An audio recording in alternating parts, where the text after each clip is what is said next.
Oh, wow. All right.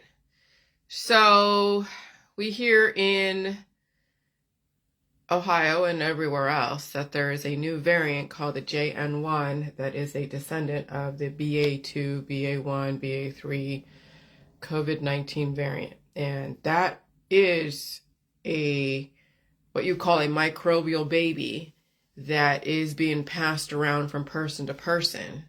And sometimes that might trigger somebody into sexual reproduction and then they have a baby from that variant.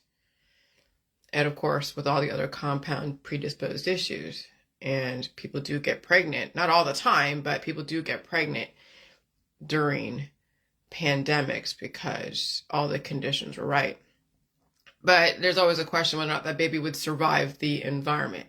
And that's right now the issue, is that will these children who are born in these really aggressive environments, do they have the capacity to survive it? And so I'm so glad that I'm like the guinea pig and the representation and the person that reports on what's going on in the environment and what people are actually dealing with, because I'm no different than you. You know, I'm around my husband at least once or twice a week, 3 times a week when he comes home from the road. Though the only difference is I don't go out there very often except to go shopping for food. And that's pretty much on the weekends with him anyways. So I could give you a clue on what is going on microbially inside and then how that is affecting me. And I know it's affecting you, but if the question of whether or not you feel it or not is based upon your therapy status, your drug status, even your predisposed issues, how much are you holding back with your immune system? And then when that immune system finally triggers, how much of a deluge are you going to be dealing with when all the conditions are right? And not to scare you, but that's just kind of the nature of what's going on. This climate change is really aggressive. And so when he came home yesterday, like I said a couple of days ago, when he came home, I was blowing my nose, pooping a lot. The next morning, blowing my nose. And so he came home yesterday. I wasn't even expecting it, but he came home yesterday. And we hung out, and we hung out, and no, we didn't do anything like marital congress, but we were watching TV and discussing stuff, and I can steadily feel my nose become a little bit more stuffy. Like I could hear the nasal sound in my voice. I could hear it. And I was sneezing a few times. Okay, so I was sneezing, and so I'm becoming very sensitive to his presence. Okay, and even sensitive to him smoking. Though I can handle him smoking, that's not a problem. But sometimes I'm like, okay, just go downstairs, so don't smoke in the room. But I remember when my dog was going through her sensitivity to the environment, because she went through kind of essentially what I'm going through.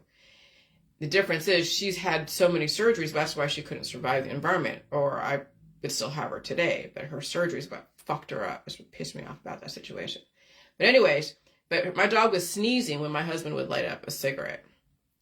Before she wouldn't, but now in a very aggressive environment that is so highly dynamic, the microbes and the immune system is so sensitive.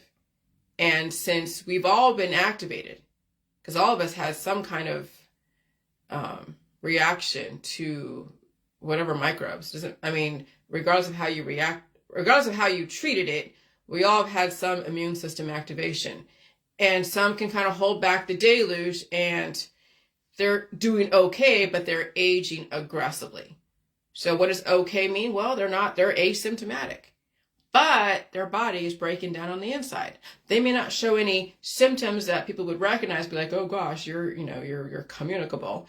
But you see the aging process happen acceleratingly fast, increasingly faster in this environment. Kids are maturing faster, adults are dying suddenly, and adults are also maturing aggressively fast and or aging faster, breaking down faster. People are getting surgeries. They're going in to get blockages, and get done, whatever. It's yes, the demon is on the move. That's essentially what's going on, is the demon is on the move, and it's a formidable demon. Why is it a demon, Jillian? Because it is the anti-host. So you have a pro-host, which is you, and then there is something inside of you from birth, from all the remedies, because you attacked yourself when your immune system was trying to push out the demons. And then when someone keeps taking the remedies and the surgeries and all the detoxes and everything in the supplements market, they develop an anti-host that the body has to also not only be trained in the world to deal with the world, but also it's working against the person. It's breaking down their infrastructure. And I've narrowed it down to juvenile cells that are unpurposed and then are breaking down the parent cells. But let's make it easier for people to understand, is there's a pro-host and anti-host. So let's say you're in a house and you have kids and you have guests and you have relatives. Well, you're the host, and everyone that's a guest in your house, and I don't care if they live there, they're still a guest in your house. You own the house, you have the deed, your name's on the whole thing. They're just guests. They're renting rooms, or they're staying with you because you said it's okay. They're guests in your house, and they're working against you, taking resources, because even if they're paying rent, even if they're contributing to the food supply in your house, it's the energy they're taking from you, causing you to have to go and eat a bunch of food. And so when you have like so many people in your house, guests in your house, and they have all their diversity, and they're bringing in guests from other places, and you have the parties, and you have the get-togethers, and you have all the traditions of the holidays, can you imagine how much is now working against you in a higher frequency environment? So the system is right now releasing the demons. They are activating your immune system. And you're seeing it in the diet suddenly groups. You're seeing it all over the place that people are dealing with something. They're going to the hospital. They have issues, emotional issues with friends, family, and situations, or they're just like in their activist groups pounding the gavel of blame, and you see it all over, even the holistic world. So many of you are resisting life, right? You're taking your remedies, you're doing your surgeries, you're trying to stop the symptoms, trapping the beast within, and you're trapping those demons within, blaming somebody else at the same time, and taking your remedies and anti-parasitics, developing more offspring. So as I'm watching people in the diet suddenly group, they're like, oh, I have this pain, and reminds me of the holistic world groups even 5 years ago. And people are like, oh yeah, here, take this, and this. And my God, you're developing more demons in that person. But I'm not saying anything. I'm not saying a damn thing anymore. I've said enough the last 7 years. Oh, and I got attacked for it too. But that's okay. That just shows me that people were never ready to change. They were always ready to blame somebody else. And so no matter how much you try to help people, regardless if it's even help, you will always be demonized if it's not something that they want to experience, or if they heard something about it. And okay, so I just leave it alone. So I released so many demons the last 3 years during the COVID-19 climate change. Just like it did in the beginning of the J world, I activated my immune system and I released a lot of demons within my own body. However, what's the difference between the died suddenly people out there and myself, who I could, if I hadn't done my world, not even just the J juice, because that's now done with. Now the immune system is activated by the ionic environment and climate change. But if I hadn't done my world of eating all food, feeling the pain, releasing the demons the way I have in my book, and resting and staying away from people for the most part, I would be dead. I would have been dead a long time ago. Or I would have been dealing with a diagnosable condition and aging aggressively. Okay? So that's how the difference between myself and those who actually died or are now doing another surgery, another therapy. See, anyone that takes a therapy, I don't care what it is, whether it's an herbal therapy, an IV, whatever, and it takes a public health therapy or any kind of diagnosis or any kind of remedy, you already are compromised. You've been compromised a long time ago if you feel you have to turn to a remedy, a surgery, a therapy. So it's just a matter of time when that demon would wake up and trigger and take you out. And so it's interesting watching people in the diet suddenly groups just not say, I won't ever die from the therapy, from the public health therapy, but they're willing to die anyways. That's the irony of these diet suddenly groups, is that you're watching people say, I would die, but not for the therapy or from the therapy. And I'm like, okay, then what's your whole point in this? What are you pounding the gavel of? So you just have a hatred towards the therapies. It didn't matter if it was a reason why or why not a person would die. You just really want to blame. That's the Hitler-esque mentality that the system developed because they knew they couldn't stop people from acting that way, because that's what people naturally do when they're deteriorating, and they don't realize they developed that anti-host within, is they have to blame someone. There's got to be a scapegoat. And so the system gave people the scapegoat. They gave them the V's, the anti-GMO, the organic world. They gave them the food, air, water, politicians. I mean, you name it, the system gave you everything you wanted to blame. So that way, because they knew they couldn't stop you from having children, they knew they couldn't stop you or regulate your drug habits, your alcohol habits, your sexual habits. And so they said, all right, fine. If you have all your sex and your sexual orientations, fine. If you want all your drugs and your alcohol and your pleasures and your paradise, fine. You'll die by them because you will overdo it. And you won't understand what it means to suffer a little bit or a lot in order to live. And then also scale down your extravagant lifestyles. People don't, but they were conditioned to be extravagant. When you're trying to, and the system wants to get resources out of people, well, they can't just go and force you, right? Or, I mean, they could, but they do it in different ways. So they throw money at you. They throw social capital at you.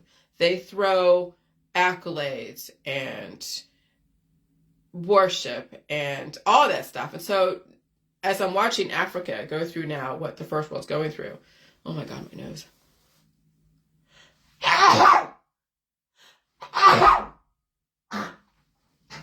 This is after my husband coming home, okay? This is pretty crazy. So after watching Africa, they're going through now revering and worshiping the whole marriage, right? And you're seeing them post all of their beautiful houses and beautiful clothes and their soulmates all over there. You're like, oh, here we go. Watch that. That's going to end up down the road. A bunch of kids, divorce, domestic violence, and so much sex. Yeah, the system wants you to screw each other out of existence, literally. Because that's what you're going to do anyways. I mean, humans, when they don't want to take responsibility for themselves and their own household, then they're going to go screw somebody else. Literally screw somebody else. As well as screwing themselves. So this is what I was doing last night, this morning. I felt the buildup when my husband came home. And I'm like, so I know what I'm in for. When my husband comes home, I know what I'm in for. When I go out there, I know what I'm in for. I have to release those demons. And yes, I pooped a lot this morning. Blew my nose a lot this morning. And so, yeah. So right now we're in this whole releasing the demons like we did in the J world, but no one's dying in the J world from the J juice. They're dying from all their remedies and their starvation diets. And they're dying from being out there in the public in a highly activated environment, and they don't understand what they're taking on. They don't. And if they do understand, they're too far gone. It's not going to matter anyway. So misery likes company. And I understand that as well. Okay? And so, so how did I save myself? I ate all food. I did not treat any symptoms. I stayed home when everyone else was resisting, politicizing what's going on. I told you it's going to be bad. I don't care who or what you blame the bad on, because it's not going to matter if you can't handle even your own peers, regardless of therapy status. So when someone says, oh gosh, I can't go, or not I can't go, but I shouldn't be around you because, you had a therapy. Well, if you can't be around your friends that had a therapy, imagine being around people who didn't have a therapy. It's the same thing. They're all breathing all over you. If you can't be around anyone, then that's fine. Stay home, but don't blame them. Blame yourself that you finally realize that now you need to release those demons, because your friends and your family, regardless of therapy status, will activate the demon within.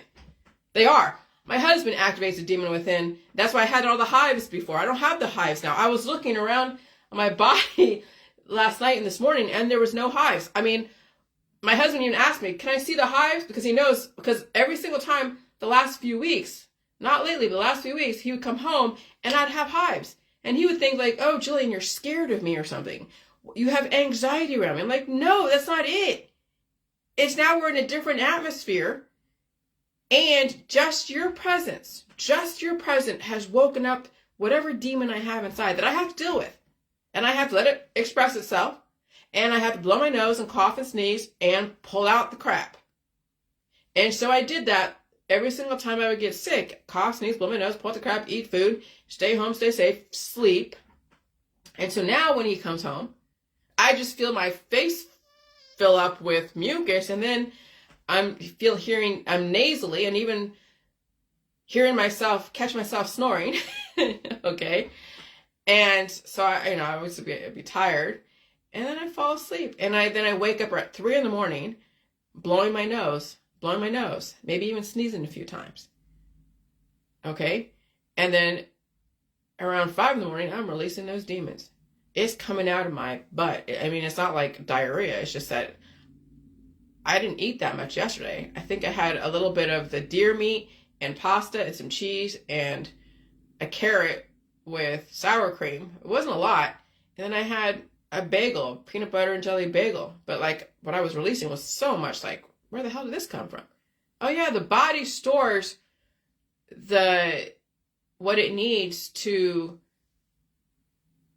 carry out the microbes. If you don't have reserves and if you're afraid of food, how are you going to get in nutrition, for one, to bring in the arsenal to arm your immune system to then be able to push out and release the demons, give it a carrier force out? That's why food is so freaking necessary. But you see, they're so afraid of food, and they're so afraid of food, their kid doesn't have enough nutrition coming in and a carrier force to carry out. And so now they're being steadily chomped on and eaten and cannibalized on the inside, because that demon is working within these children. These children weigh next to nothing. And they're not allowed to be sick. They have been remedied away all their sickness. Their parents are giving them elderberry syrup. Their parents are giving them all these different remedies, steadily building up that demon within that kid. And then one day when all the conditions are right, they die suddenly, because how can they live when that demon the anti-host is working against them? That's why I'm saying, watch your friends that are giving their kids all these supplements, the elderberry syrup, the detoxes. And they're developing an anti-host within that child.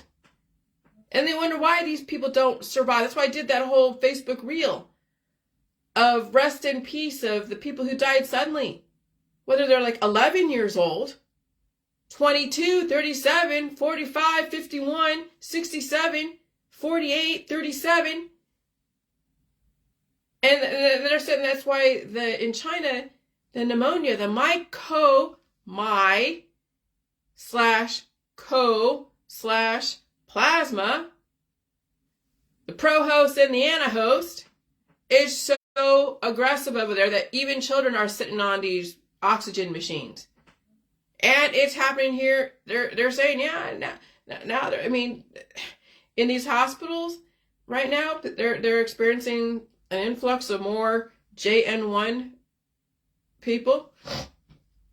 And yeah, people are dying suddenly. They're back in the hospital again. I've seen people who've had their parents in and out of the hospital the last 3 years, in the hospital again. Well, that's no coincidence. A new variant just came around, and it's affecting people. Of course, they're going to their churches, and they're going to their mass gatherings, and they're going to all their parties. Of course, they're going to work. Yeah, I understand. And they're doing all the traditional stuff around these holidays. Oh my God.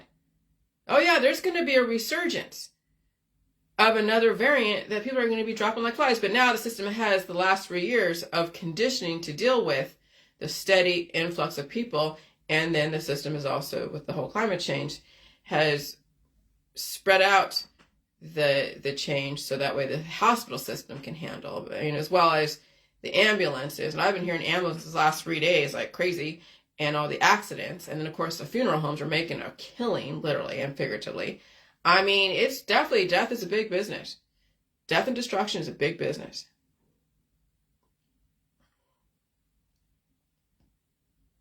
So working and gallivanting and traveling. Warning, some people can afford to be out there because they are huge with infrastructure. So my husband, he's a badass boy from Ohio. And he did the J juice. He did the waterfalls a few years ago. And then when he got constipated because he got cured from doing so much of the J juice, like I was, then he had to drink so much milk to release that demon. So I probably bought him a few years. Now I did activate his immune system, but I know he's had ear infections for, when he was younger. Eventually that's going to come to surface. His ear stuff is going to come. Some shit's going to come to surface. I hope he survives that. But yeah, his body knows to release the demons when it needs to down there, and I'm so happy with that he's not trying to stop his body from releasing. I said, honey, don't be taking NyQuil. Don't be doing any of these over-the-counter drugs. Just, if you are sick, sleep, eat food, and poop. Okay? And poop. And so some people can afford to be out there because they are huge with infrastructure. But for how long? You see how hard I push? All right? My husband is the wild card right now. He did waterfalls a few years ago. He had stayed home when he was sick. And the difference between before and today, I did not recommend him taking anything, not even an herbal remedy. I just feed him. And his legs and back felt the pain when the immune system was activated by yet another higher frequency, which was the last few weeks. And we both feed all sickness. And we never starve it. Last night when we were in bed, and he eventually went downstairs to sleep because it's more comfortable for him on the couch. But I was eating a cookie in bed because as I was feeling my head start filling up, I had to eat a cookie. And so I was feeding, and I had a weird dream about gum, blue gum.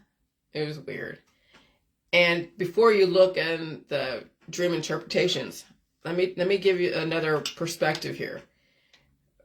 When you're taking on somebody else's demons, you're taking on also their dreams, their situation. So when you Google the dream interpretation of gum, it says that, something that you're failing to take care of your health and all that stuff.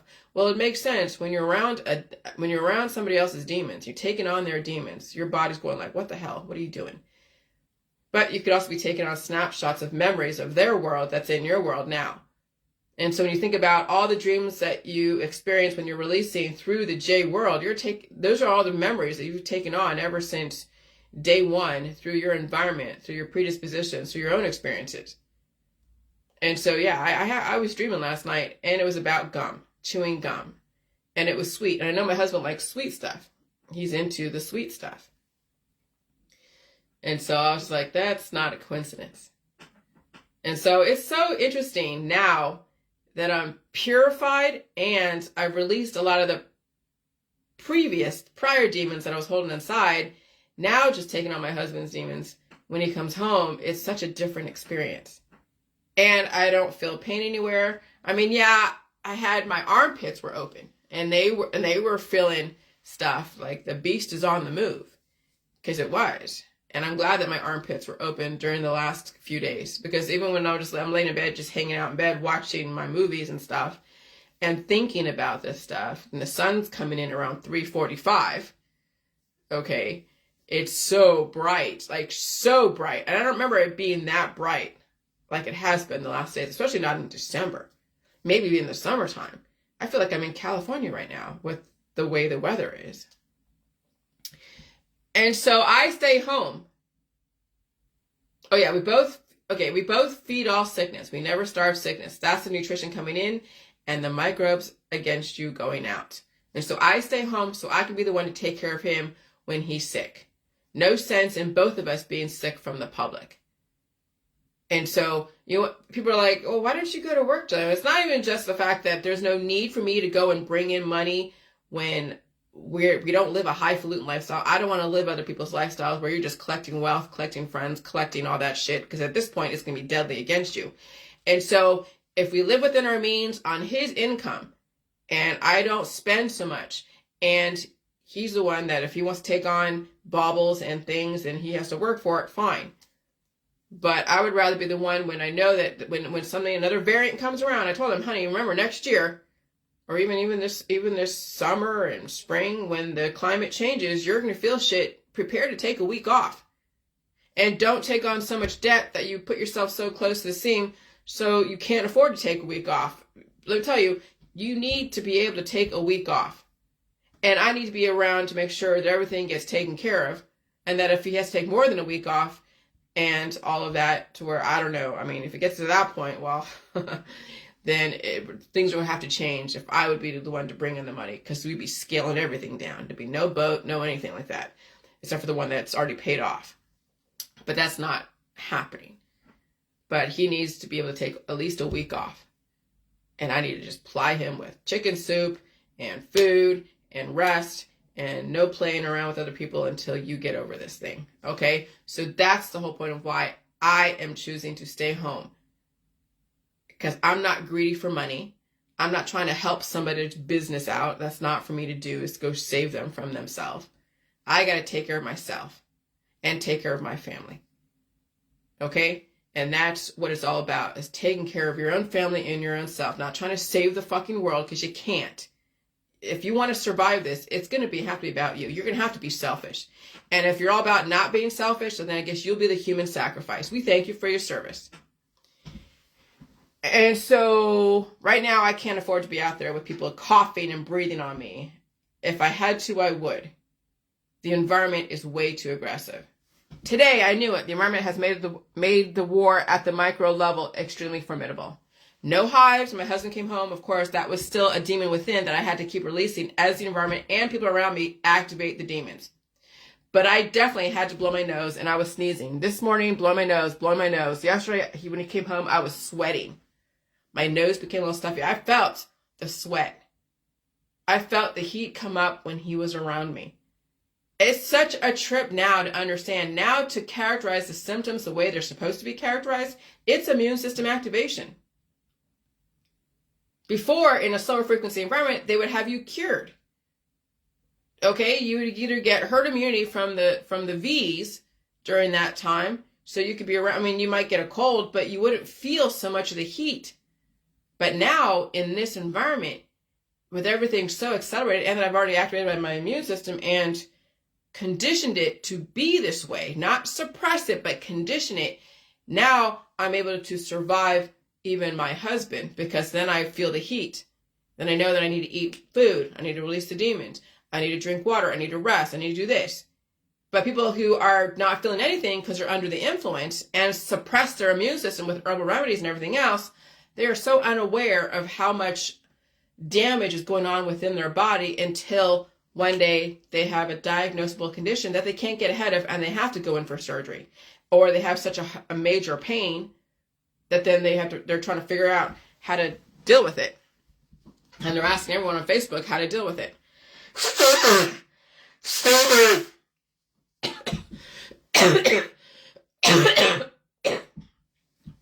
This is immune system activation. This cough and everything else opens up my whole alimentary canal to release. People suppress their immune system by taking mucus drying agents, anti-cough type of suppressants, pineapple juice, elderberry syrup.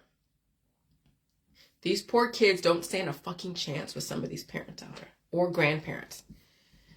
Okay?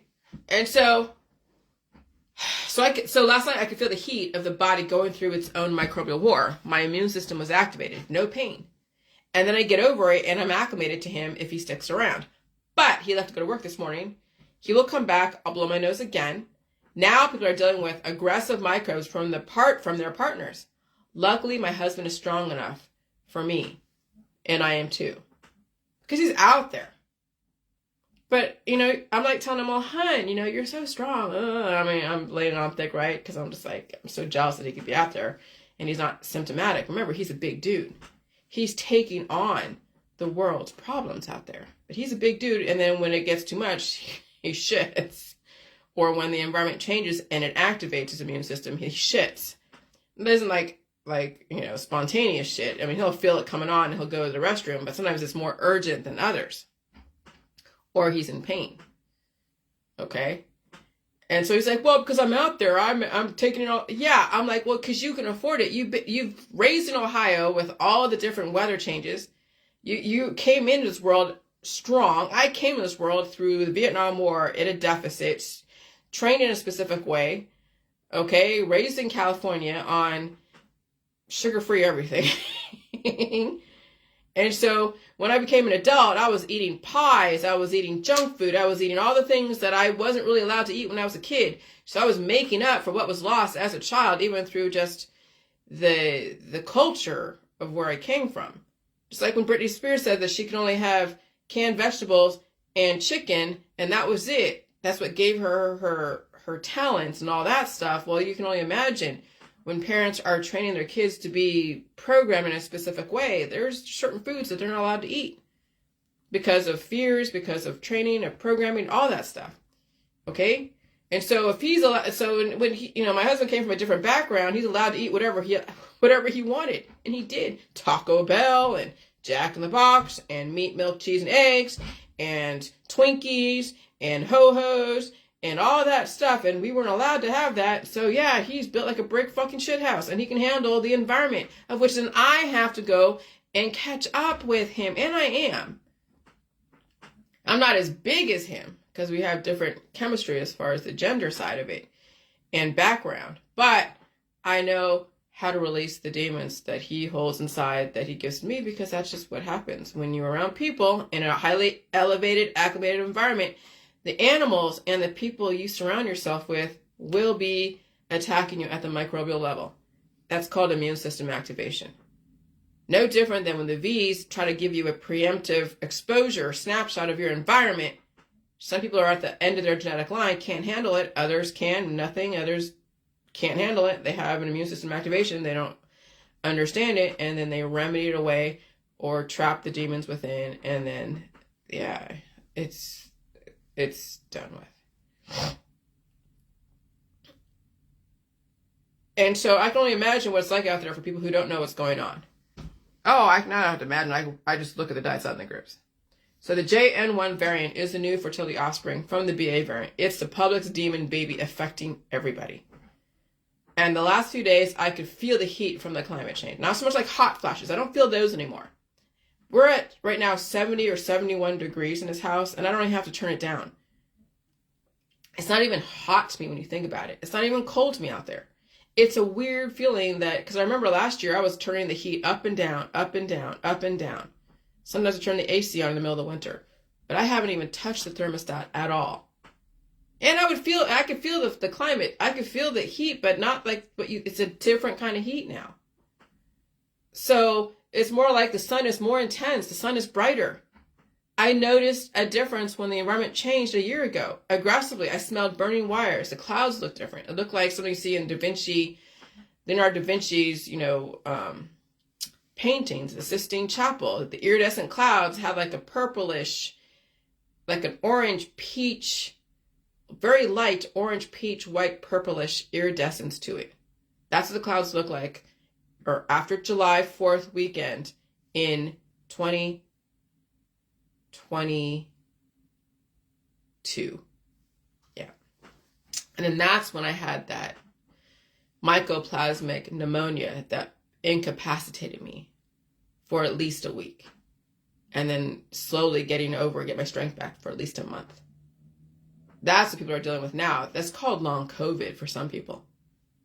Because I could even feel my, up here, it was sore the last couple of days, but before I could barely even move my shoulders like this, my arms, it was sore. But now, it's not bad.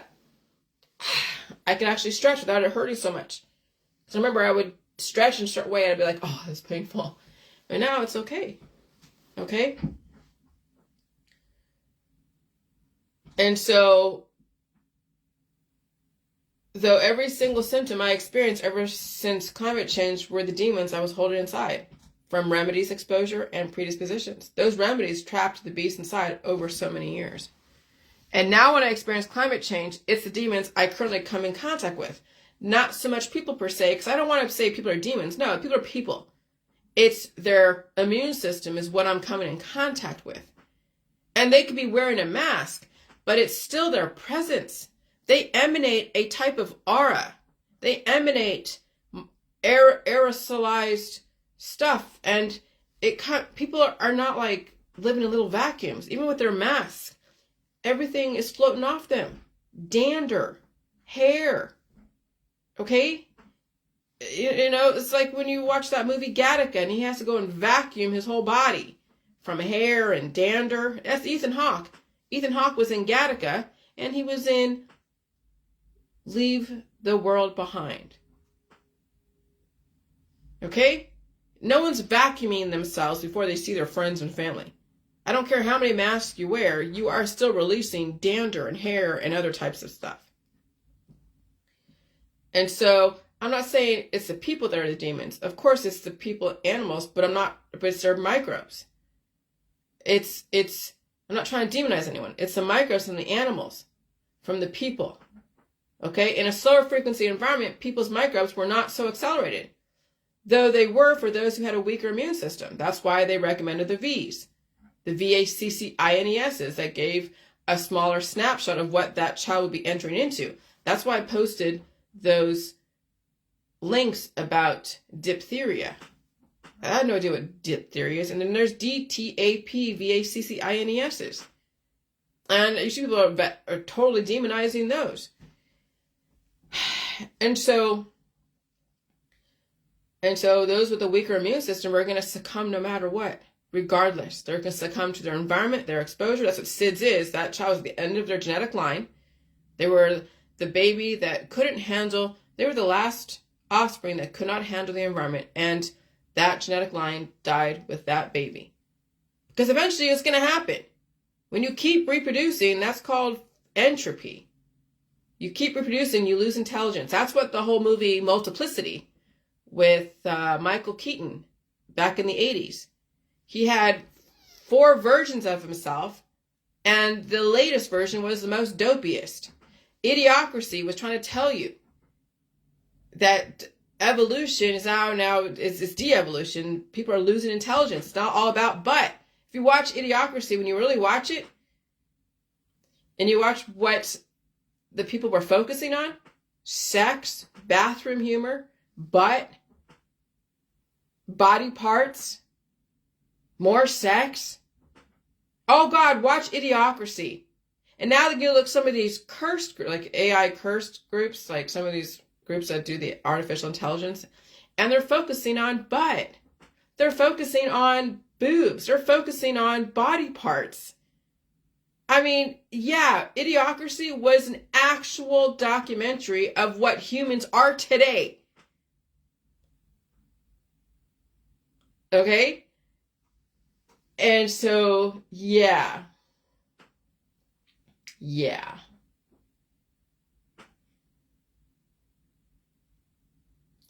And so in a slower frequency environment, people's microbes were not so accelerated. They were for those who had a weaker immune system. But now everyone's competing on a level playing field. Climate change will affect everyone because you hold those demons inside. Once a person opens up that Pandora's box, and that's what the J world was. We opened up the Pandora's box and the system wasn't ready for us. They were preparing for 2020, 2019. But that's why I got so much heat. Not only to intervene and become a target because people were not ready to deal with their demons, but I preempted something that people was able to condition to. Once they understood what was going on and they had to evolve with my information, they couldn't stay stuck in the holistic world. Like somebody want to stay stuck in the holistic world, looking for that one pill, that one protocol that will be like, the the panacea. Well, death is a panacea. Death is a cure-all. I learned that word in vocabulary class, or my vocabulary homework back in Blue Hills. Panacea was one of the words that stuck with me forever. And so climate change will affect everyone. And so they must be able to handle the release and also gain their life back. And it is a formidable war at the micro level and even out there as people turn against each other. And so that's why I stay out of everybody's way, trying to give you some information to work from. Because again, when you are reproducing so many children and your kids are cute, people love their freaking kids. They love their grandkids, they love everybody. But I'll tell you, they may not have what it takes to survive this environment. You cannot possibly make up for what they have lost through all of that reproduction the last however many times. Remember, the somatic cells can only reproduce 50 times of itself before it has to go to another germline cell. And even though people have been given a little bit of diversity, it's still people have become weaker. That's why you're seeing a rise in autism, a rise in all these exotic diseases. It's the rampant reproduction. The diseases right there should tell you how aggressive fertility is. And then, of course, from disease comes children. And these children are coming at a deficit, lost a lot of intelligence, intellectual capability, overly innovated or not innovated enough. And so then we're now seeing extremism because of that. I mean, it was nice before it became accelerated. What became accelerated? The reproduction. So yeah, when some families have 4 or 5 kids, that person I was telling you about yesterday, that girl had 6 kids, 6 children, 6 kids. That guy that passed away, the Air Force veteran, 6 children. That weakens not only you as a parent, both parents, because the amount of energy that it takes to raise those 6 kids, but they also took so much from you. And they're taking stuff from you even today. But imagine what it's like for those kids that have now been divided down to almost a very small fraction of their potential. So when you see families, they are all division. They're all fractions of each other's potential. And they're not going to become whole again because they're not allowed to. They're afraid of food. They've already gone to all the different medical holistic stuff. They've had their surgeries. They've had the trauma done to them. They're being trained in this environment not to feel pain. There's no fucking way you can make up for what was lost. So now it takes the strongest person. So you have 6 people in one family that one person might survive, if at all. Maybe. And what does survival mean anyways? You happen to live 5 days longer than somebody else? Oh, whoop-de-doo. 5 fucking days. 5 years. Whoop-de-freaking-do. So now instead of saying, well, I want to aim to live 5 years or 5 days or 5 hours longer than my siblings or my friends and family, now it's like, wait, should I even have to die to begin with? That's what you have to now look at where my information is coming from. Do you really have to die? Because thinking that you're going to outlive 5 days and 5 years or 5 whatever from your family and friends, whatever, doesn't make a difference because no freaking guarantee.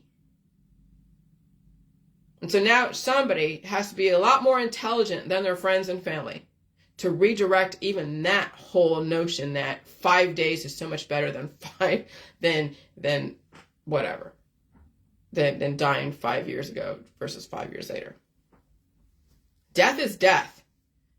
Why even want to say, yeah, I should die someday? That's like, what? I now in the J world, after doing this for the last 7 years, I can't even wrap my mind around somebody even saying that it's okay to die. I can't even wrap my mind around, but I understand people are so far gone. But why am I even saying that? Because that's some people's mentality. They're too far gone. It's too late for them. So I'll be willing to play that game with them and say, fine, it's too late for you. If you say it's too late for you, then it's too late for you. But belief is not enough. Remember that. Yeah, belief is one thing, but belief is not enough. Then it's the behavioral changes that back up your freaking belief. And just by saying, well, I don't think it's too late for me, but then they weigh 60 pounds, they're anorexic, and they're hanging out with so many people. Your little belief that it's not too late for you is not enough. You don't even have the infrastructure. Yeah, you're afraid of food. There's no fucking way that you're going to survive. So I don't care how much you believe that you're not too far gone from my world. Your whole body tells me that you don't have the infrastructure to deal with energy conversion.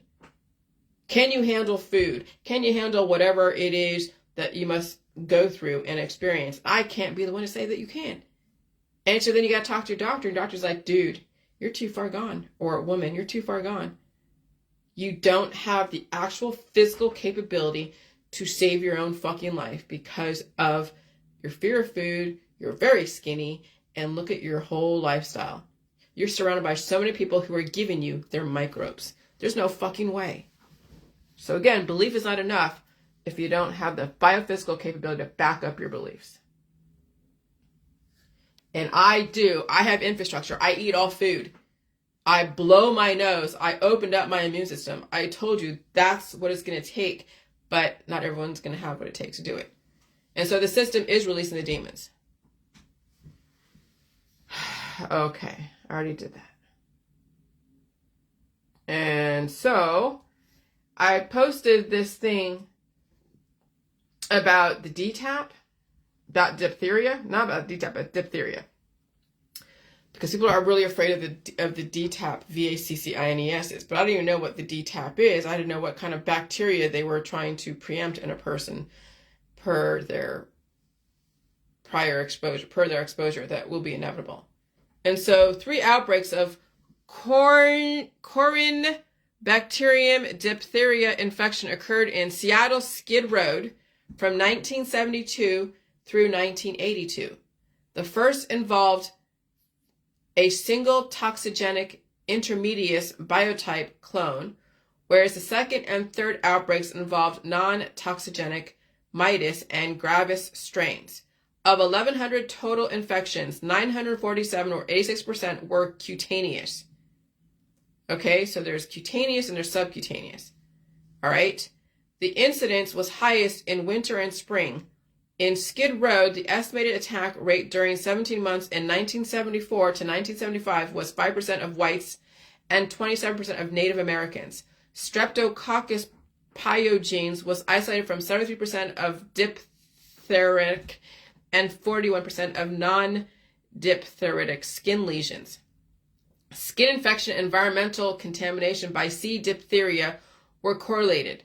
Complications occurred in 21% of symptomatic nasopharyngeal and 3% of cutaneous toxigenic intermediate infections, and were significantly correlated with age 60 years or more. Preferential use of erythromycin for diphtheria and pyodermis preceded plasmid-mediated resistance to erythromycin in C. diphtheria.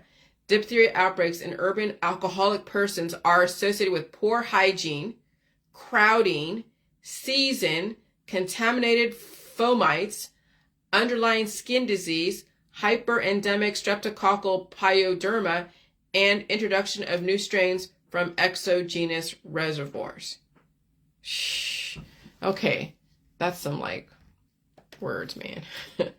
So cutaneous, relating to affecting the skin. Okay, and then what is subcutaneous? Because I even read somewhere that the diphtheria is in your throat, under the skin. Okay? And so, yeah, so the reason why the V's exist, because people hold these specific microbes. I don't even want to call them pathogens, because what's pathogenic to someone is not pathogenic to somebody else. And so people hold microbes within. My husband holds microbes. You know, everyone out there holds microbes. And it's not like it's bad. It's just that some people have a hard time assimilating, because when you're born as a baby, you're not as strong as an adult. Your immune system is not fully realized itself. It needs help. But how much help can it get? Some people are too far gone. Some of these babies are born so weak. They're premature. Or they have so many predisposed issues because of so much diversity inside the body, and the person didn't have, what it takes to really develop a very strong baby. So these babies are coming into this world so weak that even some of these therapies that are meant to help them acclimate to the environment, to the people that they're around in their community, they're not enough.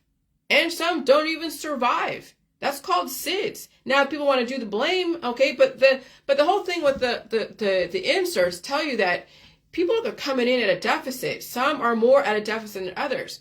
And so anytime you're taking a therapy, no matter what it is, there's always a risk of some kind of diagnosable condition or even death, because you don't know what deficits, where people are coming in at.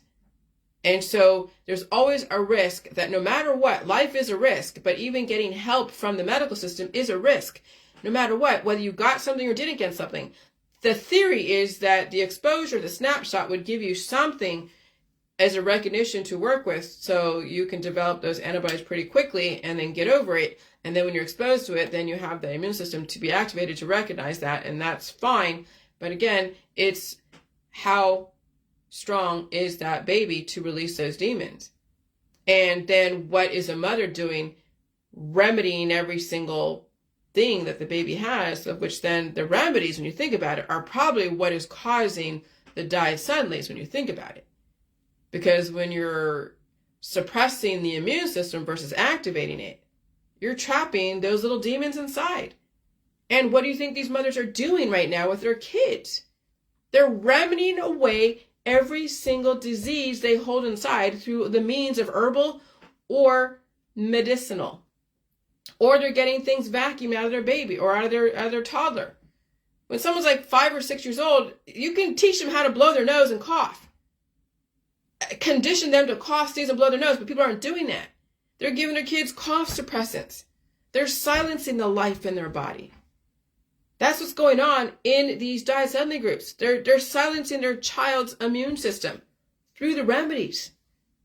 And then these kids don't survive because not only have they silenced their immune system, but then also developed the enemy inside because they developed an anti-host. The body's now trying to protect itself from itself and attacks it. And then the train's left the station. And that's why some of these kids don't survive.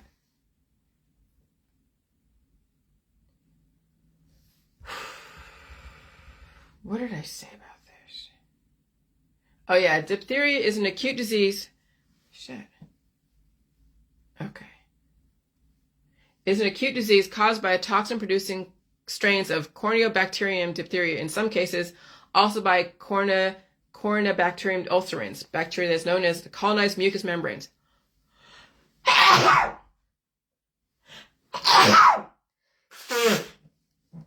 Yeah, you have to sneeze.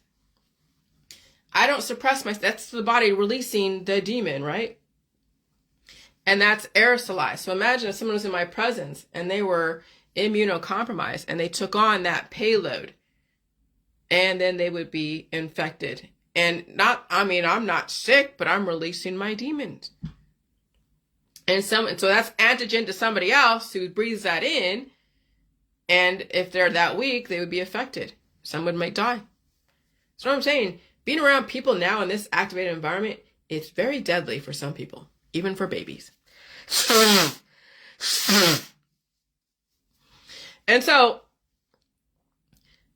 this bacteria is known to colonize mucous membranes. Following infection, after usually a short incubation period of 2 to 5 days, the release of the cytotoxin may produce characteristic lesions on the affected mucous membranes, tonsils, pharynx, larynx, nose, or wounds.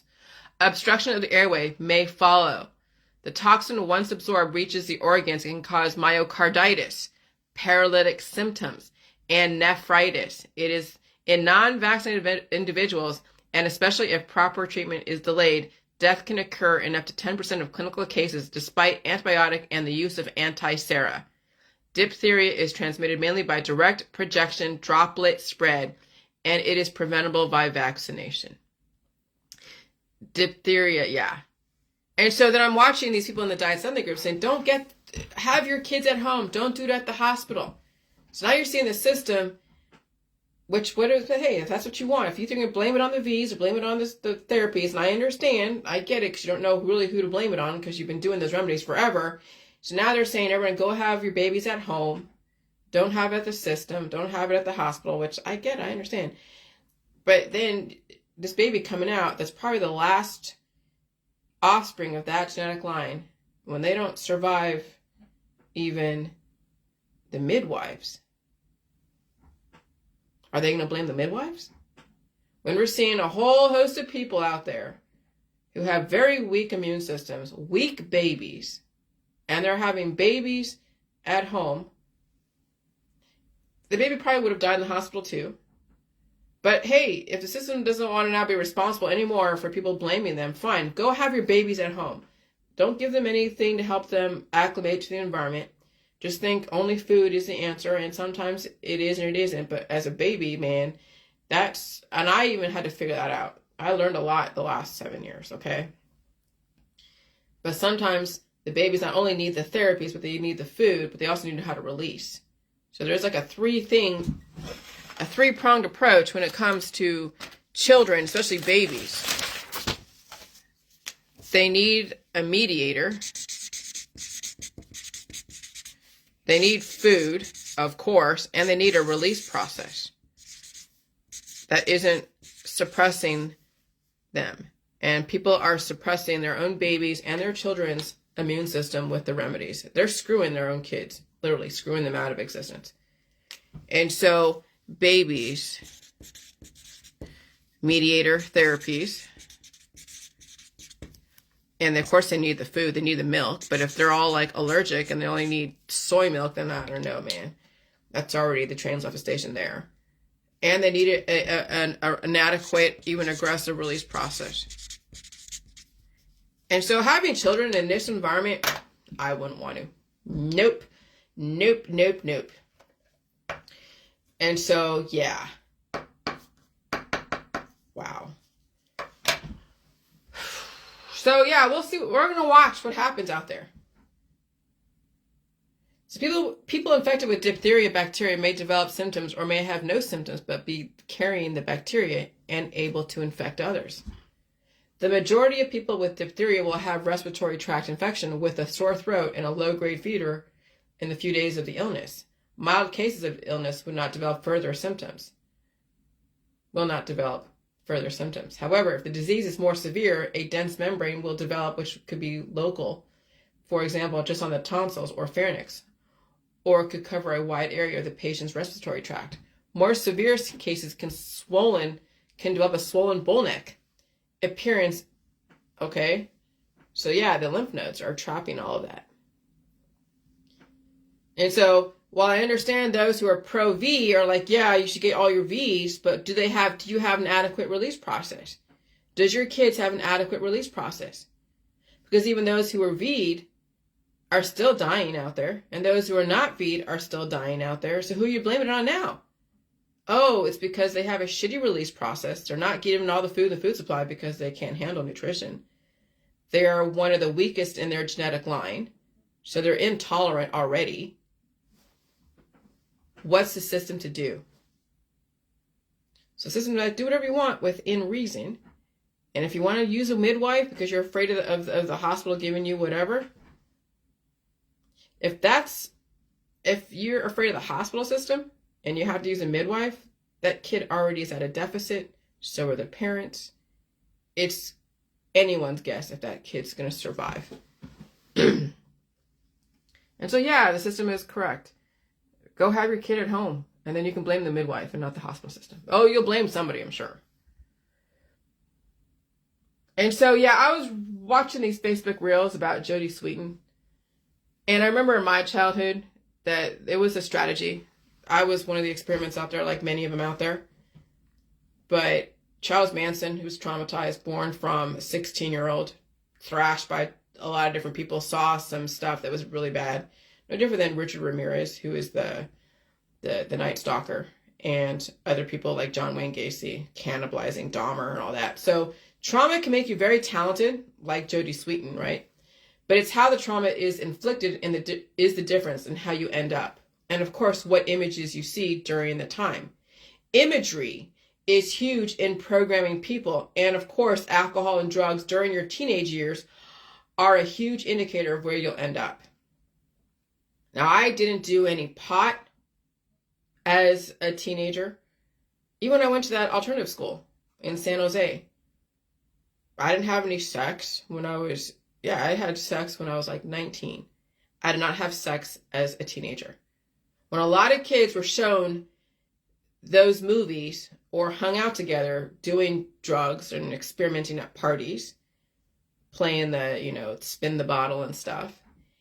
And yeah, when I left home, I left that programming behind that I could have been exposed to, because yeah, when you're going on sleepovers, right? When you're in teenage years, you're hanging out with people, and then you meet people in high school. When you're in high school for 4 years and everyone's hormones are raging, they're all having sex with each other. Yeah. And so I was in institutions during those years. When everyone else was having sex with each other and getting high and drunk and everything else, I was in institutions. I was at that one alternative school that it was called the Foundry. And we hiked Mount Whitney, and we kayaked over there in Monterey Bay and saw all the little sea otters. We hiked different places. We went to, we did a lot of things that, oh yeah, we did that run from Santa Cruz to Pescadero, where you pass the medicine baton. That's where I was really sore. And I was in foster like group homes with some crazy chicks, but I wasn't doing any drugs. I wasn't watching any porn. I wasn't watching movies. I was just trying to go to school, trying to survive. And then eventually, then I got married, and then I got divorced.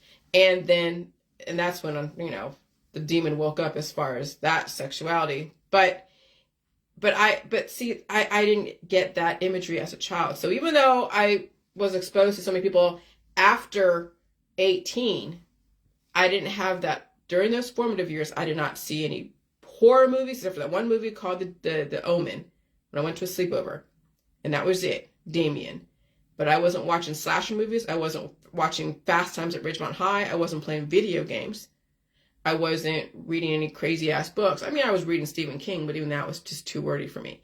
So yeah, it's during your year one all the way to year 18, when you're not exposed to crazy violence except for having your ass kicked. But you're not. That's just defending yourself. So that's building up defenses when you're getting your ass kicked by girls at a shelter. But when you're not watching the violence on TV, and you're not watching all of the sexual shit that goes on, then it's not programming you to gear towards that, in my opinion. Okay? And I wasn't drinking alcohol when I was a teenager. I wasn't. And so, of course, I was smoking cigarettes. Yeah, that's where I started. I smoked cigarettes. I smoked Newports when I was in some of these places. I was around a lot of black people, and I was smoking Newports. And those were the cigarettes of choice back then, were Newports, menthols. I couldn't do Marlboro. I couldn't do the Marlboro, but it was the menthol. But that was pretty much my exposure. So I wasn't doing any kind of pot during those times. I think I tried one time when I was in that group home, the acid, and it wasn't really a good trip. It was not. But that was it. That was it. Oh, Jillian. Well, that's what I'm saying. It's like right now, I have no cigarette smoking, no drinking, no anything. I'm not into the violence. I released a lot of those demons. Even the last how many years, I can't handle watching violence on TV. Okay, so I knew what I was programmed for as far as being somebody's wife and not a mother, because that wasn't programmed to me. So being an alcoholic was not going to be a thing. Being a drug addict was not going to be a thing.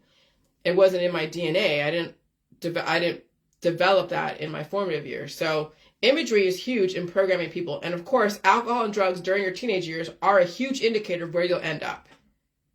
And so Jodie Sweetin's mother gave birth to her in prison, and her dad was a drug trafficker. And she channeled her traumatic energy into acting, but she had demons.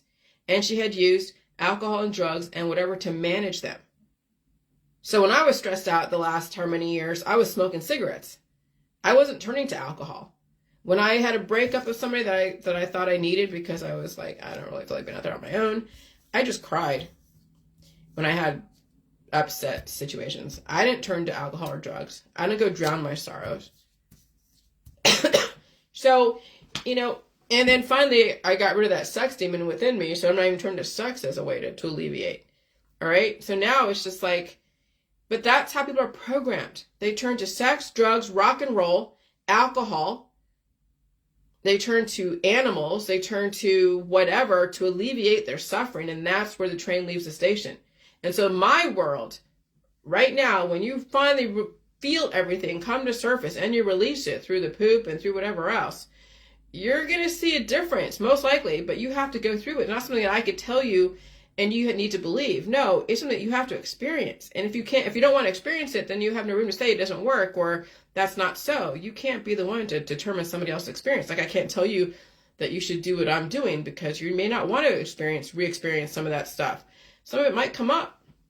And that's something that you have to talk to a doctor, a psychiatrist, psychologist, to see if it's worth you revisiting some of those memories. Because some of these memories for people that they have are really bad. And it would need someone to help them manage it. And some people are so traumatized that they can't bring up those memories. And so what I'm doing is so foreign to them, and they would never, that's why some people don't like me, because they would never bring up those memories. And they don't think anyone should. Well, that's what drives people, are those memories that they're holding and trapping inside through the remedy system. They try to get them carved out, but then you're doing damage to your body. Okay? So yeah, watch that reel that I have about Icon, Jodie Sweetin. And so the plague that hit the world in 3 waves from 1300s to 1900s. The first wave was known as the Black Death in Europe, lasted from 1347 to 1351. So when Isaac Newton stayed at home to avoid the 1665 plague, he discovered the laws of gravity, optics, and invented calculus. So imagine, when you're staying home and staying safe, releasing the demons, imagine what you can discover with your own world. Imagine what he discovered just by staying at home. Okay? So it's pretty awesome. 1665, to avoid the 1665 plague, Isaac Newton stayed at home. And he studied shit. That's what it takes if you want to expand your brain and survive this. People that don't want to expand their brain and survive this are out there, or they're pounding the gavel of hate and remedies, and they are deteriorating, losing even more intelligence. That's why you stay out of people's way. You don't know who you're dealing with. Fertility. The new protein is an offspring from everything else. The environment activated the proteins to come out and develop the new variant. We are in fertility change, and the offspring are aggressive. How is this any different than 20 years ago? It is the rate and speed of the growth and development, and we have new entities 20 years later. So much fertility every day, every year. And it's even more aggressive during climate change or since COVID-19. You don't let the temperatures fool you because the frequencies are very intense right now. And it's very bright. You see right now, it just turned bright because the sun just came out. And yeah, it's pretty bright.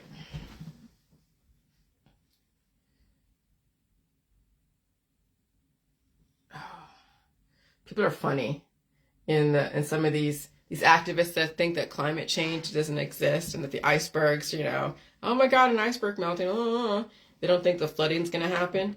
Well, a world's large iceberg headed towards warm waters, and those icebergs are part of glaciers, and those glaciers keep the balance of the oceans, right? But when you add more fresh water, because there's no salt in the icebergs, you add more fresh water to salt water, it adds volume, mass, density is adding more salt. But when you're adding fresh water that's floating on top of the salt water, and then it's moving towards warmer waters, and then it melts, that's going to add more volume, mass, and it's going to cause flooding. And so like, I didn't know that specifically before I was interacting with these people who were like denying that the climate change doesn't cause flooding. But I was thinking from a certain point of view that if you took ships that are floating, okay, just like an iceberg's floating, but you liquefied them down to its gaseous and simple state, that yeah, the metals would sink to the bottom of the ocean, and then the gases or whatever would either add more volume to the water, and then of course some of it might sit on top of the water. But you melt all of these ships out there and sea, they would add more volume. But the reason why they don't add volume to the water, causing all the flooding at the shores, because they're sitting on top of the water. But what people are mistaken is that the water displacement is how you determine whether or not flooding would happen. Water displacement is just how much water is displaced based upon the weight, but it doesn't tell you how it's going to affect the volume. It's not a factor as far as volume and flooding, volume. It's weight and displacement. That's how they're able to even determine how much fat you have is by water displacement. It's the weight. But when it comes to reducing those ships down to its liquid state, it would cause flooding if you melted every single ship out there down to a liquefied situation. Things would separate based upon its density and chemical, but then it would add volume. And so these guys are like, oh my God, they're so, and I'm thinking of it from a scientific point of view. And then I even was able to win with that point around the salt. Salt is a difference. Okay. The fresh water is what adds the volume to the salt water, causing the flooding. And so when those glaciers melt, it's going to cause flooding because it's fresh water being added to salt water. Okay. And so then I said, here you go when it comes to this. What is this? Africa. I love Africa weddings. Happy married life, Senegal _weddings. Yeah, everything's great until it's not. You have the honeymoon period. Every marriage has a honeymoon period. What was it for me? It was a business arrangement. And it was like, okay, there was lust, yes. But once the lust is done with and people's bodies change and people change and you don't have any kids, then what is that vision? You see, every marriage, it takes the evolution of the vision. You may come into a marriage under this type of expectation, but it's supposed to change over time. But those hormones only last so long. And sometimes those hormones then turn into children. And so when I'm seeing I Love Africa weddings, and I'm seeing now they're being westernized, Africa's being westernized, they're going to go through the same bullshit. Oh yeah, the honeymoon period, but it's domestic violence. Think about it. Unless you're willing to figure out how to recreate the mission statement and the vision for your marriage. But if your marriage is predicated on lust and children and family, then eventually, once that all goes the wayside, the kids are out of the house, there's no more real lust anymore because that's over with. What else are you working for? And then people start going their own way. And it's happening sooner in a lot of marriages because those hormones get depleted that quickly. Or the person dies suddenly. They get screwed to death by their partner if the kid hasn't taken away resources from them, if they're getting pregnant over and over again. And so that's how the system has found a way to depopulate. It was through the marriage, through relationships, through sexuality, through family, through friends, through traditions. And so we've been conditioned to do that. So in a slower frequency environment, you survived it, you had expectation, you lived maybe 70 or 80 years, and now they've accelerated. The system developed climate change because it needed to. And so everyone's conditioning in the old world is being accelerated. And so the outcome of them dying someday is increasingly becoming accelerated, and people are dying sooner. Yeah. Oh yeah, I was watching. See, when I had to take a nap yesterday, oh my gosh, I had to take a nap yesterday. And when I'm looking for something to sleep to, because I have to sleep to some kind of noise, whether it's a YouTube video or some movie, okay? I have to sleep to some kind of noise. I can't handle silence. And so I was listening. I watched this movie before, but I took a nap yesterday with this movie on. It's called Don't Worry, Darling. And it was about, it's a whole experiment of taking people who were like indigent, well, not indigents, but they were like the dregs of society, a stressed out woman and an indigent boyfriend or husband, and they're entering into an experiment of becoming that 1950s type family. And so humans have amnesia. They're made to forget who they were. Okay, so sickness and family were the smoke and mirrors. And so I was watching this going like, yeah, sickness and family were the smoke and mirrors. When everybody's sick, If everybody's sick and they all have children, they don't realize that they had the potential and they were supposed to live, they were the gods that lived indefinitely. But they were programmed through amnesia to only live to be less than 150. That's what in the Bible, when they said the gods didn't want to deal with the humans living for such a long time, so they cursed the humans to live only 150. But nowadays, who really lives to that? They're so decrepit. Okay? And so now it's like less than 100. But in that movie, she was made to forget her old life and become this 50s housewife that was enslaved to this male, to be the barefoot and pregnant and hanging out with her girlfriends, making food for her husband who went off to do whatever. And then she finally woke up and had to save herself.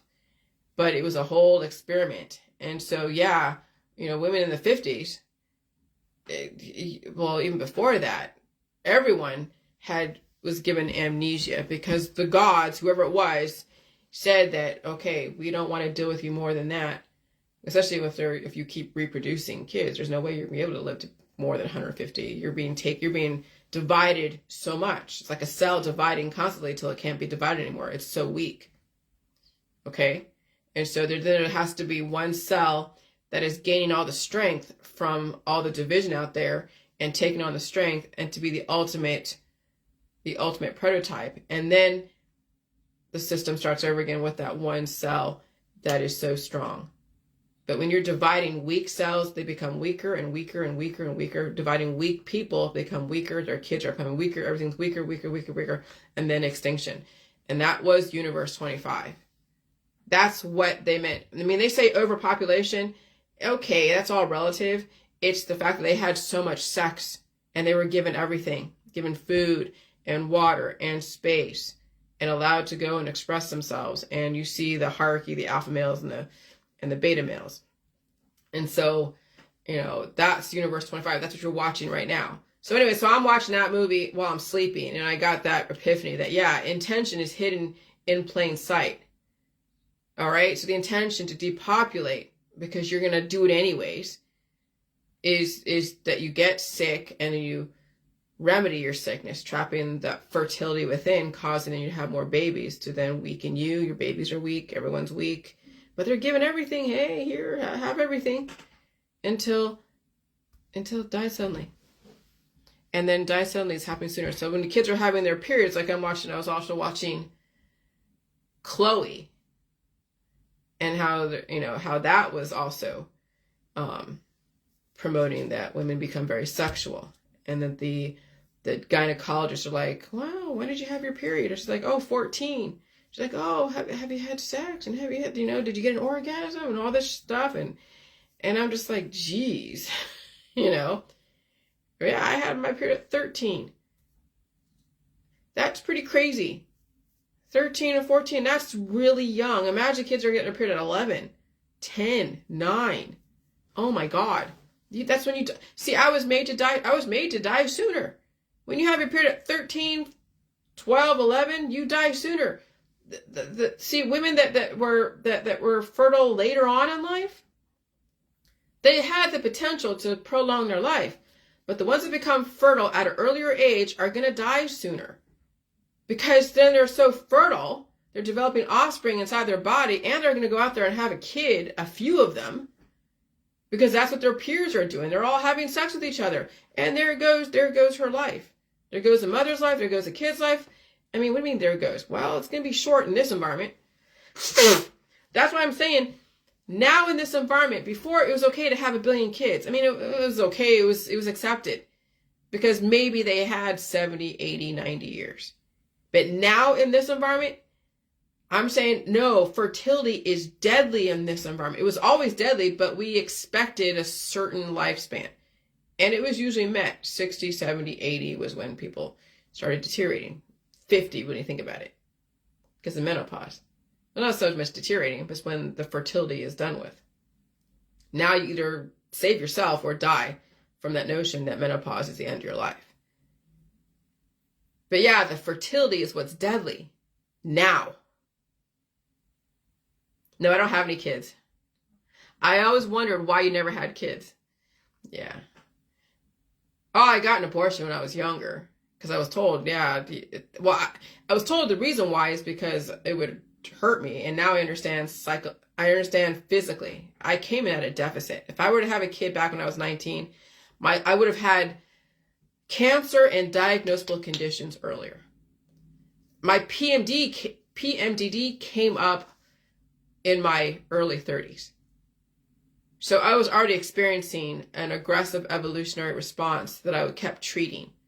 And I was miserable,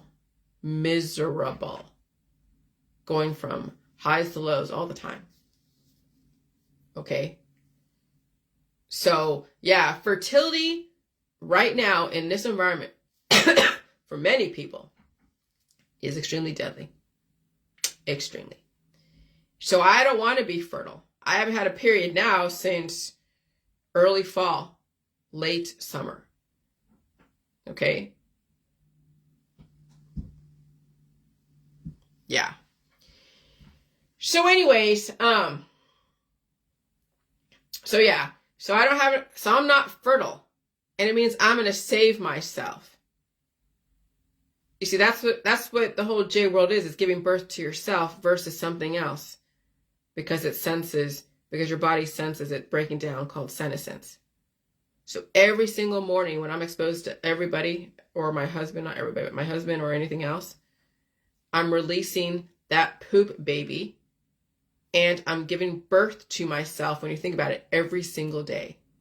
And when I go out there in public and I take on the public's microbes and it causes an immune system activation, then I eat food and I give birth to myself by releasing that poop baby. But right now, in that world, the world out there, the mainstream, and even the alternative mainstream, they're giving birth to babies and disease, and they're not giving birth to themselves, and they are dying.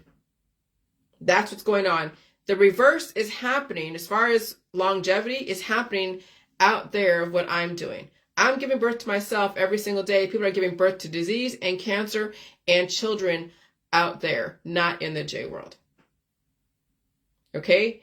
And so that's the point I'm trying to make, is the whole point of the J world is you give birth to yourself every single freaking day.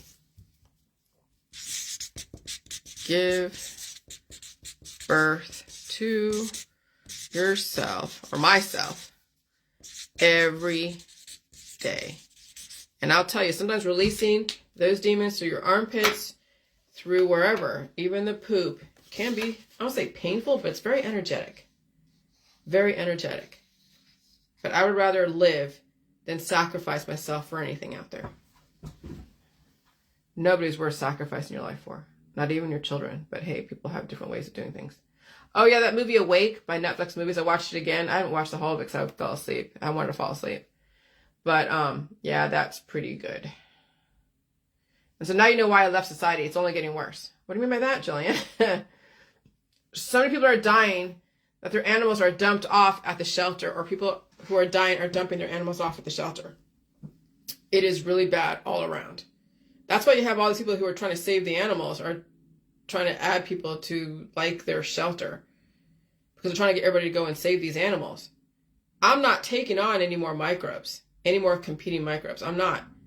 I don't have any farm animals. I don't have any animals. And I'm not dealing with any more microbes like that on a daily basis. Okay? I went through that already for 8 years with my animal. And I had to watch my animal go through the evolution process. And I'm kind of glad that that's over with, because now if I would have actually saved her, if she didn't have those surgeries from her prior life before me, I would have had to deal with her microbes. Would they be okay? Well, probably. I don't know if her microbes would now be more... Actually, well, she was around me all the time. But who's to say if that wouldn't cause then... I don't know. I don't want to find out. I couldn't tell you how that would be today right now. But I know with my husband coming home and dealing with those microbes, yeah, I got a cough, sneeze, and blow my nose. Okay, so it's really bad all around. People are dumping their animals off the shelter because they're either dying, they can't afford it, too much stress. Oh, I can imagine. You know, when when my dog was changing in her behavior, and she was becoming very repetitive in her motions, going in circles and circles and circles, and doing stuff that's just like, what the hell? You know, going in and out, want to go in and want to go out, just couldn't, I don't know, man. It was just either she's on or she's off. It was just crazy. And going out at least 6 or 7 times a day. And I didn't have a doggy door, so it was like me getting up and putting her out there. Okay, coming in and out. And then it was just bad towards the end. So you can imagine people who don't have the capacity to deal with an animal that's changing in their behaviors. They're more active. Maybe they want to be out all the time. They're not, their whole schedule is completely changed, and it's throwing off the schedule of their owners. And owners are like, what the fuck is going on? Or there's so much disease going on with that animal that their owners are like, oh my God, I gotta get it treated. And then the veterinary system is so expensive. And these animals are blowing up, or getting skinnier, or dying, or whatever. Okay, so it's really bad all around. And those who are breeding animals, maybe it's time to relax the breeding.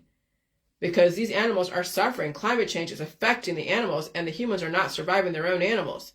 In my opinion, I would not be encouraging anyone taking on animals that have no intention to keep them alive or themselves alive. But what do you do, Jillian? I stay out of the old world. It's a mess. But again, people do what they do. Everyone is suffering right now. So I just walk away from it all. By the way, animals do act weird during climate change. The frequencies are scrambling their algorithms, causing repetitive behaviors and even behavioral changes, and some might even attack. You never know. Okay? And so I posted that post in one of these Sunday groups. Can't believe how many pets that are going to the shelters because their owners have passed away. Just my area alone, over 10 in the last week. Oh, I don't doubt that. I know what I dealt with. I can only imagine what people are who don't have what it deals with.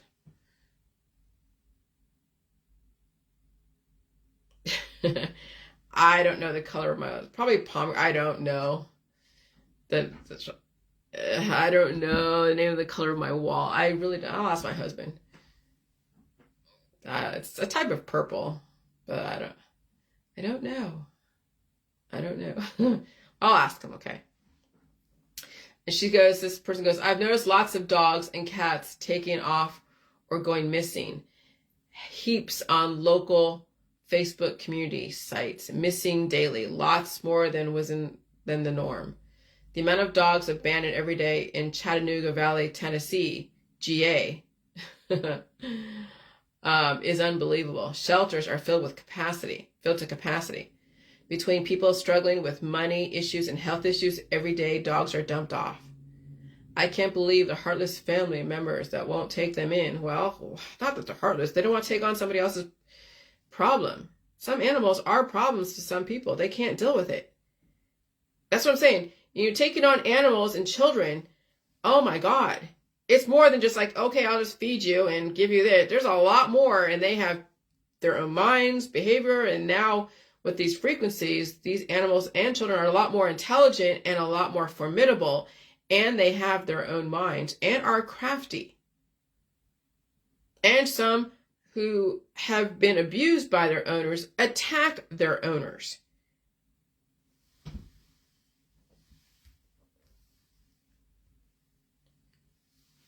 And so in Australia, they are bursting at the seams with the influx of dogs coming. It's really bad here. Plus, they had to start refusing anymore until they can get more adopted out because the vet bills are out of control, and they rely on donations to pay for the dog's needs. Somebody said, we lost 2 cats to sickness and old age. We still have 2 other cats with us, and we are afraid to get more. Why would you get more? But I understand. What if we were going to die before them? We did not take, you-know-whats, because they're blaming it on the V's, and I understand. But they are contaminating us in other ways. Okay? One of our cats was 23, other 14. Would we live another decade? We were over 60. And someone says, I feel sorry for the pets and children having no mom or dad. Yeah. That's why it's going to be a really crazy world, because so much death is going to happen. And the system has to do that, or else life will become out of control.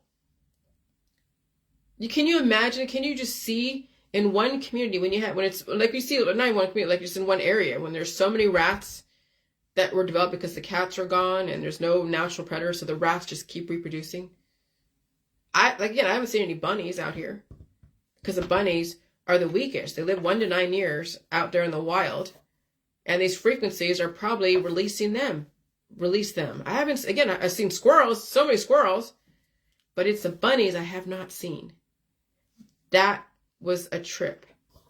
That's when I made that connection that humans were modeled after rabbits. Highly sexual, expendable. And when you have a larger litter, shorter life. Okay? And so the whole yin and yang is the whole pro-host and anti-host. Positive and negative. And so mycoplasma, pro-host, anti-host. Okay, so a little bit of resistance is not bad, but so much resistance is deadly. So when you're developing that demon, because you've trapped those beasts inside that are working against you because you've taken so many remedies to suppress your immune system's natural processes. Now you have this demon inside that, turning to cancer, disease, chronic illness, autoimmune disorders, and even deadly behaviors. And so mycoplasma is pro-host, anti-host, mimicry, but also working against you as well. Because when you're taking the antibiotics, anti-parasitics, antifungals, antibacterials, you're developing a host that's working against you. You're developing and mimicking the intention. Every single time you take a supplement, every single time you take any kind of medication, you're developing a mycoplasma, mimicking an RNA of something that's working against you. Until then, now it's like the Matrix, Mr. Anderson and that other dude, the men in black, or the ones that, were against him. That was a person fighting against himself. That's what the Matrix is you have that demon within you. And it's the yin and yang inside. That's the black and white checkerboard. Nature, nurture, microbes, plants, insects, animals. But who were the villains in the Matrix?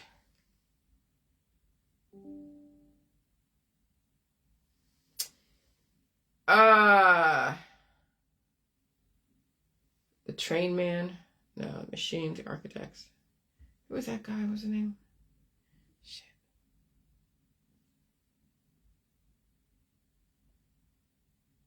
Oh yeah, the twins. Okay, the train man. Yeah, he's a villain. The machines. Okay, the architect. Yeah, the agents. Okay, it was the agents. That's what's in your body. You have an architect, someone developed. So when you think about your body, you have a bunch of agents, right? The antibiotic agents that are working against you. You have the architect, someone developed that whole infrastructure of you taking remedies and surgeries against yourself. You have the machines that are working against you, obviously. You have the train man, whatever that, the train man. Yeah, he's the charge of transporting programs from the machine world to the Matrix. Okay. So that's that intermediary. And you have the twins. These twins, from their personalities to the power that they possessed. Unique villains, so generic henchmen will not be counted. The twins. They are albino rogue programs with mastery in hand-to-hand combat with the ability to turn incorporeal. This allows them to phase through matter and instantly heal from any wounds they obtain in their physical form. So yeah, it's like the germline cells out there, It's like the cancers. Oh yeah. You can't escape the Matrix. You can redevelop who you want to be in the Matrix, because there's always going to be those types of things out there. Always. Jeez. Things with everything that you're seeing. Okay. And so fertility coupled with remedies, world contributes to die suddenly, heart attacks and strokes. And so, yeah, when you're already fertile and you're adding more of the remedies and all that stuff, yeah. And so the human genome is finally fully sequenced. All right, so they already sequenced the human genome. So there's no more, anything more, right? It is all physics and chemistry. Religion is the allegory and justification. The government will ensure the human race is carried on, and the government regulates extremely deadly, influential people once they show you what you breed when having children at 16 exposed to violence and sexuality and even aggressive religions. Charles Manson, for example. Women, you are not solely responsible to go and repopulate the planet anymore. Because now, if you attempt to repopulate the planet with your current genes, not only will you pass away from entropy, but so will your kids. Thermodynamics says every time you reproduce, intelligence is lost in that offspring. That is called entropy. Fertility is thermodynamics, decay of the human genome. The system already saved the current genomes out there. Now they're just observing you and your behaviors. That's what all these groups are. That's what all your profile pages are observing your behaviors in your belief system and watching how you remedy your kids' diseases, how you go and whine about your own bullshit, how you then get on your activist trains and stances and blame someone, something, whatever. Climate change is accelerating the fertility in people. You and I have been the fertility guinea pigs for many years. Now, parents, save yourself. If you do not believe me, watch the Died Suddenly group pages.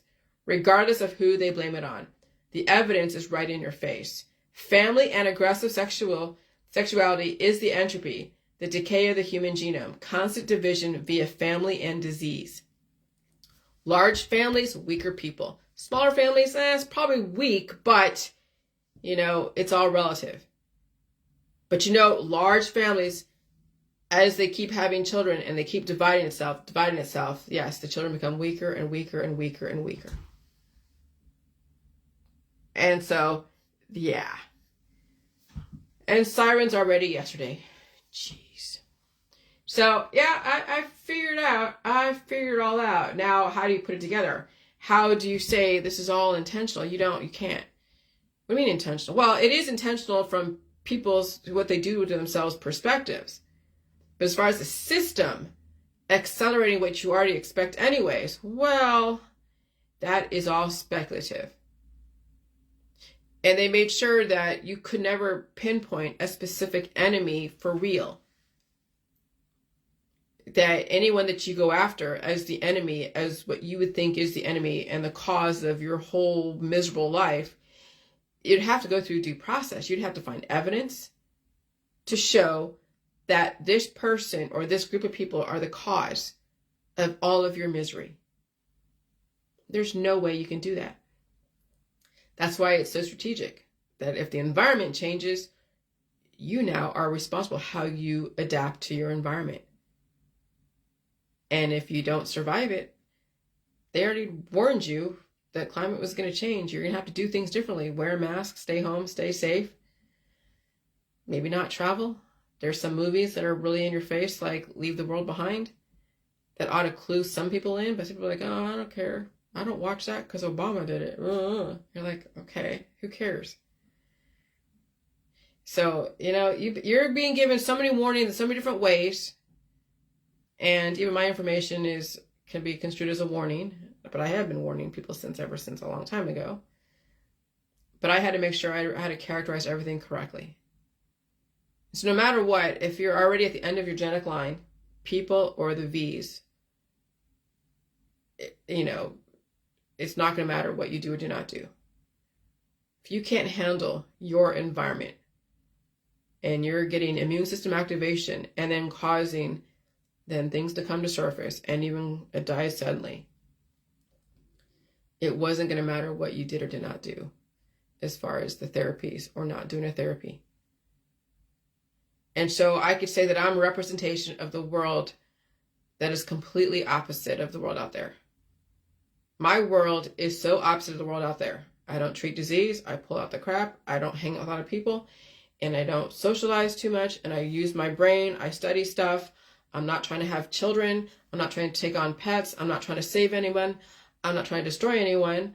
I eat all food. I don't demonize anything. And I'm trying to work on not being so biased that I even understand sexuality is necessary for those who are falling apart. Because that's a natural instinct. When your body's falling apart, that you go and screw so you can procreate another offspring to carry on the human race. But what you don't realize is every time you do that, the next generation is weaker and weaker and weaker and weaker because of the culture. The fact that you even are fertile, developing babies, says that you never became whole, that you never wanted to redirect your body from the death process. And so, yeah, so fertility was always deadly. Always. So now you know. And just because everybody else is doing it doesn't mean that's right or it's whatever. It just means that the system knew how to manipulate you into thinking that family and sexuality was the thing to do. And they gave you everything around it, like sex, drugs, rock and roll, and parties, and baubles, and extravagant lifestyles, and fame and fortune to make it all okay. But then you realize that was the trap. And you're watching Africa go through it.